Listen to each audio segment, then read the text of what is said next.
Namaste. Good morning. From the earliest days, mankind, human beings, from even the time they were hunters, gatherers, and before that, when they were just simply cavemen, Neanderthals, they had rules. They had agreements.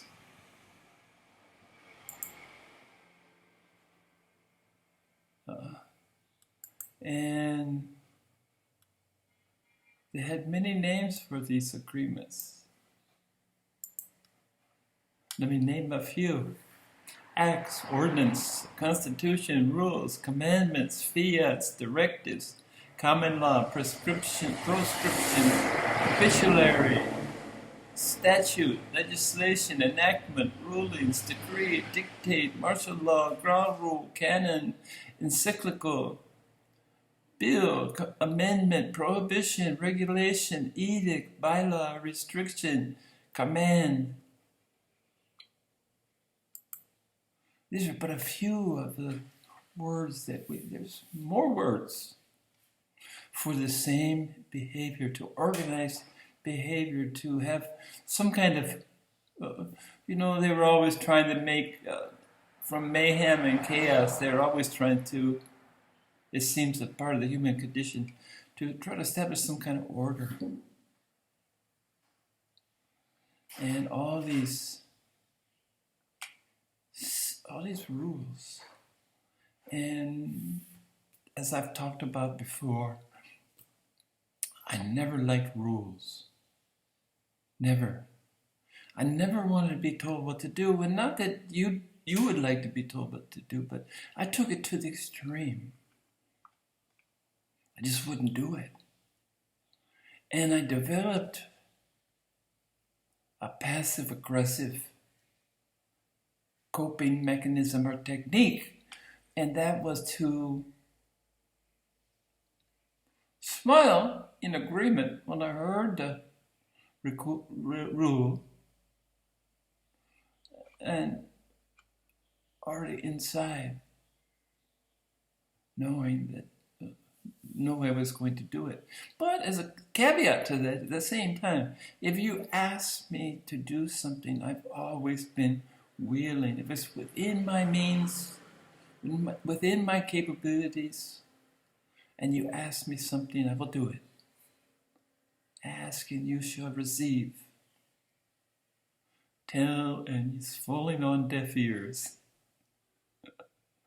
And it's funny that, how habits, this is a habit, like many other habits. And habits have consequences. And falling off deaf ears, not listening, is ending up with hearing problems as an old man. I don't hear as well. And if I live long enough, I can foresee the day when I will be able to hear very little. And it's kind of ironic that I didn't want to listen, never have wanted to listen, unless it was of value. And always for me, value meant, for lack of a better word, spiritual significance. It was meaningful to my mindfulness. It was meaningful to my journey to understand my being. And my being is all of us.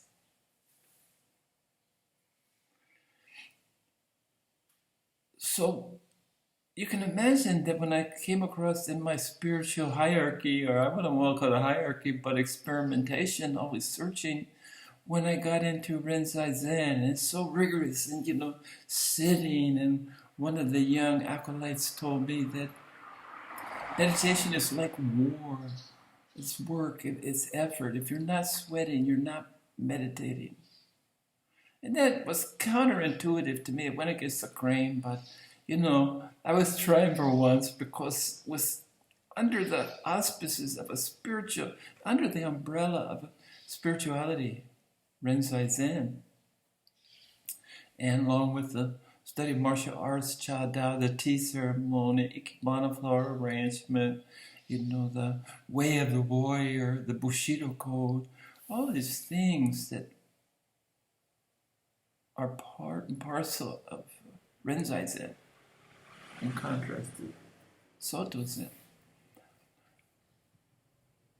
All in the name of becoming, awakening, awareness, realization. So I spent 33 years in a very rigorous, never asking questions, or never questioning authority. I might have questions, but I didn't question the authority of the Roshi. And it was, needless to say, with my predisposition to be a non-rule follower. That was quite a stretch. And also,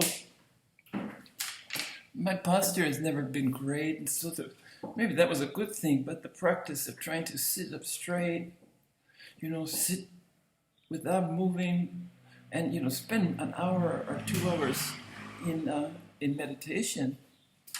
Sorry, I'm adjusting, looking for comfortable. See? Looking for comfort. And that's something that you didn't find in the Rinzai Zen. It was not about comfort.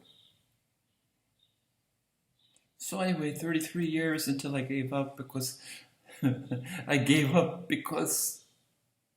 was searching for, misdirected as it turns out. I was under the misunderstanding that clarity meant silencing, quieting the mind, limiting the mind, quieting the mind. Meant some kind of control over the mind to the point that of no thinking, okay? I'm a thinker. And I was wondering, why am I trying to not think when one of the few tools that I have in my arsenal is this fine mind, this mind that was taking me as far as it had taken me, questioning through my process of locating, sorting,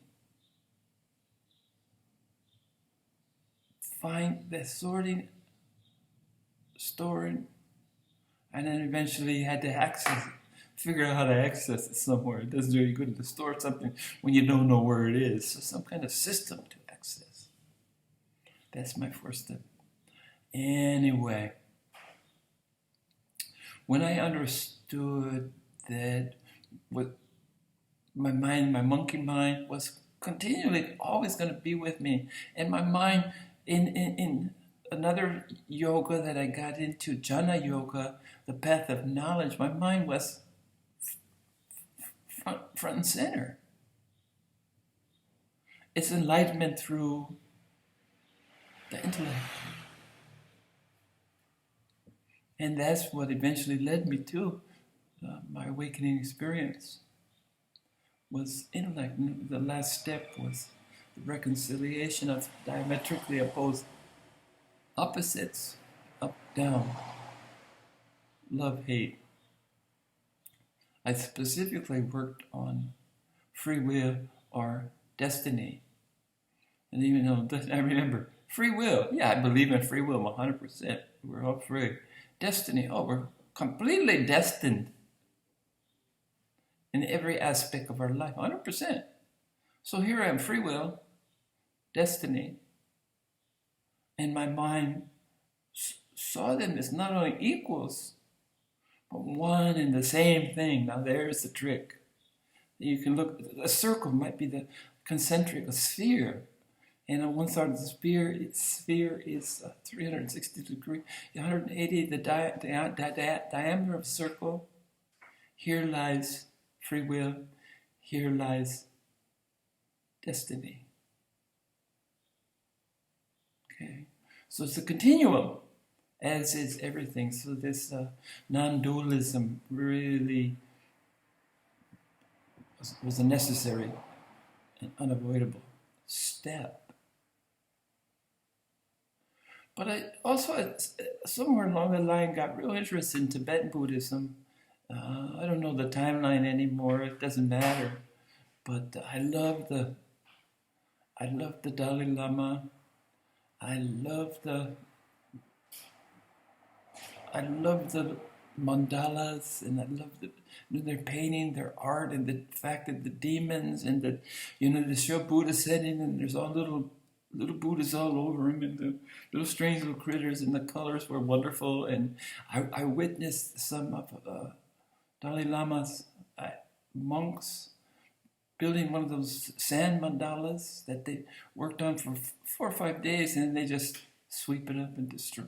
And it was really fun to be there during the process. I was attending a seminar taught by Dalai Lama, offered to at the East West Center in University of Hawaii, offered to interested people, and watch the destruction of the mandala at the end, the sweeping up and the gathering of the beautiful creation.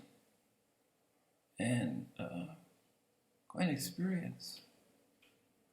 But this is kind of tied together. There is some continuity in what I'm saying, is that this rigor, finally giving up my quest for clarity, which was, I thought, clarity of mind, which meant to stop the mind and make it still like a pond, that you could look, a well, that you could look down and see 20 feet, 30 feet through the crystal clear water and see some marbles or some stones on the bottom of the pool, to see clearly. And after I quit, after I stopped, because I was going nowhere fast, and I was stubborn. So it took me 33 years to, oh boy, to get to the point where I said, this isn't getting me. I'm no closer to clarity. Well, again, my misunderstanding, and it came to me in a flash. Well, 2 things happened. Number one, without me even knowing it, I was given the gift of equanimity, which is, the ability to stay in the same frame of mind, no matter the circumstances. Never get too happy, never get too sad. It's just kind of the middle way. And I wasn't too successful in the middle way, except for equanimity. And I noticed that while I was so busy searching for clarity, equanimity snuck in. And boy, I'll tell you, equanimity has been a blessing. So I did get something out of the 33 years, other than a sore back, and this gift of equanimity. And then one day I just woke up and had an epiphany and understood that what I meant by clarity was clarity of intention.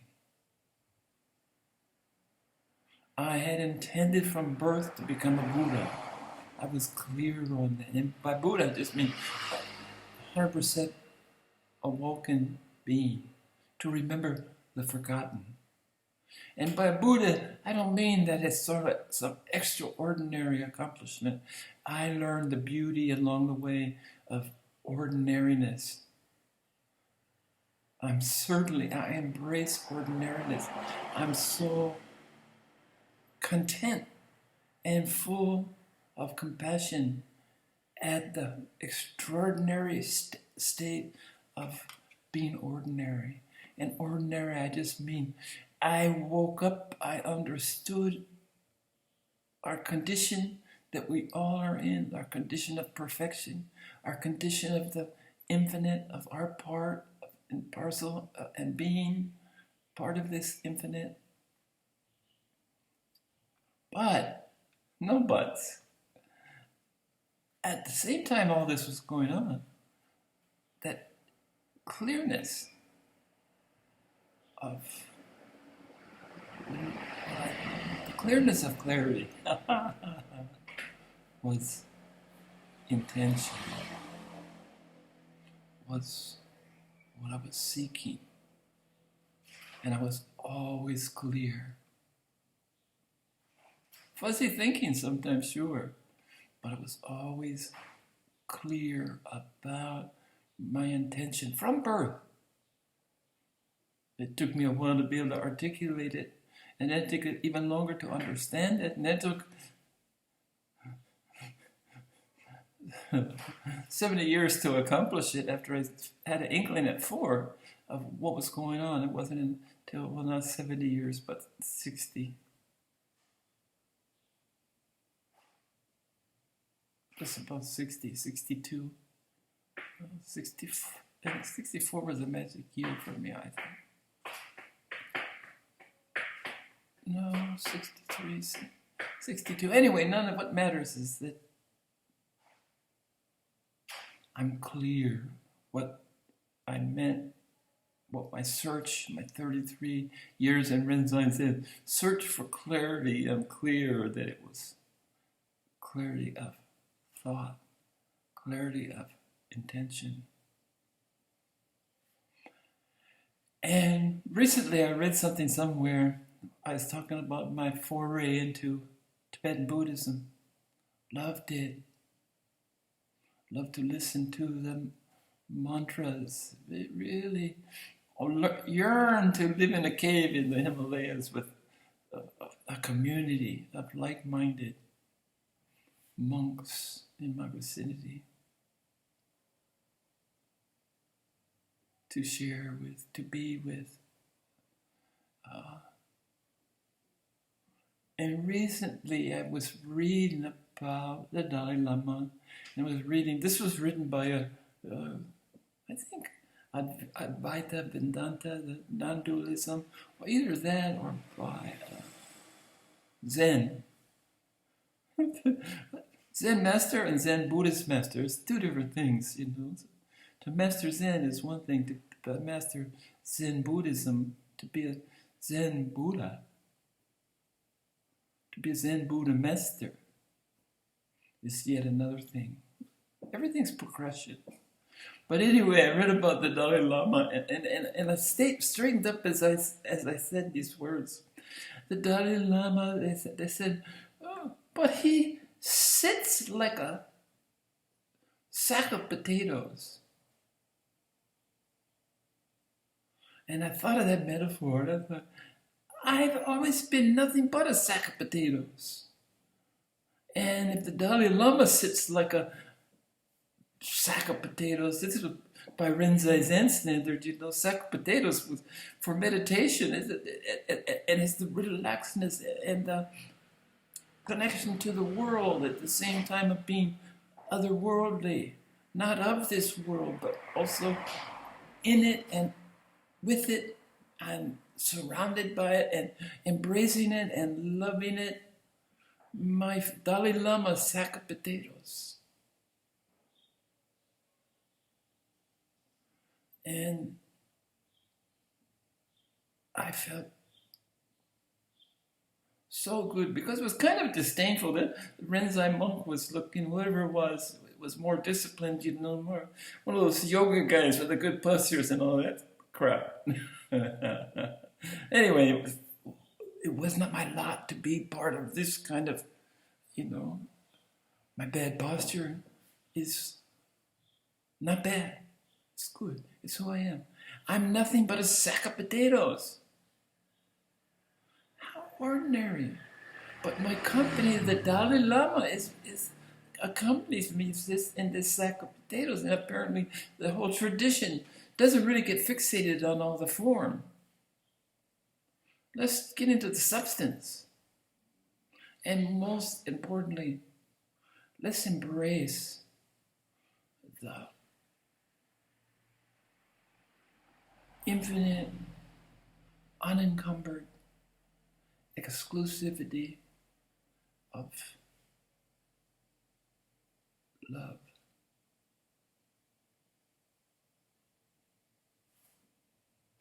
Thank you from the sack of potatoes. Sitting here as happy as a sack of potatoes could ever be. Namaste, bless you, love you. Unconditional love.